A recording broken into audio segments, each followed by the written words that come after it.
For every game developer, one of the best parts of development is bringing people in early.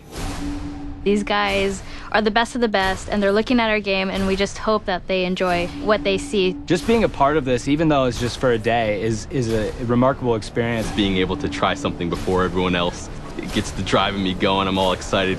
You see this competitiveness, this sort of how can I use what he just told me to my advantage. That's all we've ever wanted, be able to give our input and make the game that we all love and play that much better. Kill confirmed.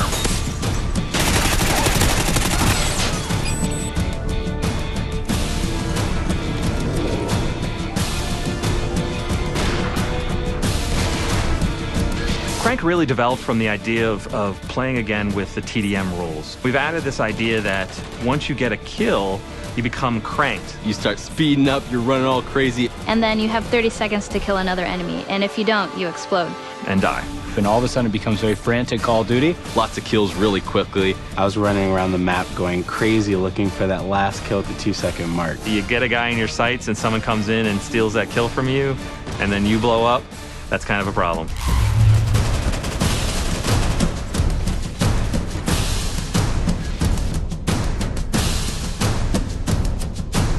With Search and Rescue, we realized we wanted to build upon Search and Destroy. It's a search and destroy type of game, except when you die, you drop a tag. Your teammates can go pick up your dog tags and revive you. But if the enemy gets it, you're out. It requires a lot more teamwork, a lot of communication when you're playing. You're playing chess, not checkers, when you play Search and Rescue. Creates a whole different dynamic in Search.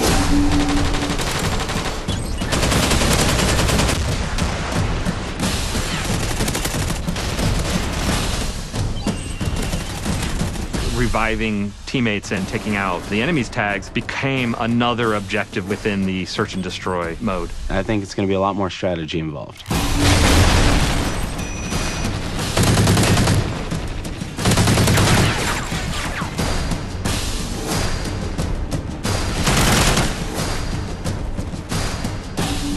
Now we have the contextual lean. Where you get up to a corner and lean left or right. I think it's great, and it's something that needed to be introduced into Call of Duty, and I love the way that it was introduced. Knee slide's badass.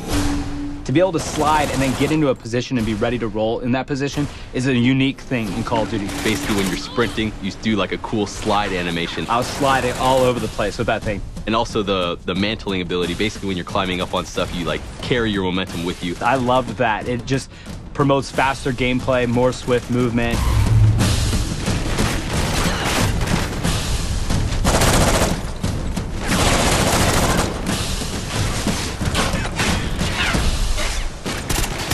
We brought back Assault, Support, and Specialist. And with Assault, I saw a lot of people choosing the dog, and it's one of my personal favorites as well. To have this companion, this dog that helps you out, is so cool. It'll growl or bark when there's an enemy nearby, so you may be alerted to someone upstairs or right out the corner. We haven't really seen that in Call of Duty before, to have real AI things that escort you around the map. That really appealed to me. We revamped the way we use UAV. Now they're called SATCOMs. This adds a different element as far as being able to hide these, stack them, put them off to the side, and then play a little bit more defensive mind, because now you can actually protect your UAV. The first tier will give players eyes on. So when a teammate sees an enemy, you'll see it on your mini-map. When you throw down a second SATCOM, it gives you the traditional UAV that everyone's familiar with. And when a third is thrown down, that's when you see the directional movement of enemies. The other thing that I really like, where you can snipe from the helicopter. You go up into the air and you can control where the helicopter is on the map, but it's up to you to snipe off enemies. And trying to snipe the guy that's sniping from the helicopter is even much harder. It's definitely going to be fun. I'm going to love this every second of it. We're also adding a new robust perk system. Basically, they've split a bunch of perks from the old Call of Duties and made a pretty big list of them. Some perks may be more useful than others or more powerful than others. It may take up 5 allotted slots, it may take up 4, just depending on what you want to use.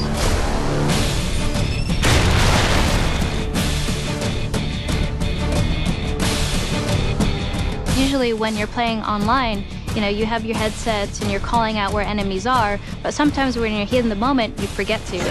With Battle Chatter, it picks up on where the enemies are and it'll notify you. And there's a couple times where I turned around because there was a guy screaming and I was trying to figure out what he's talking about. And he's right, like there's someone on my 6, there's someone behind me. It gives you a better sense of where enemies are, even if you're kind of shy and you want to stay quiet throughout the game. Got hostiles near the wrecked ship!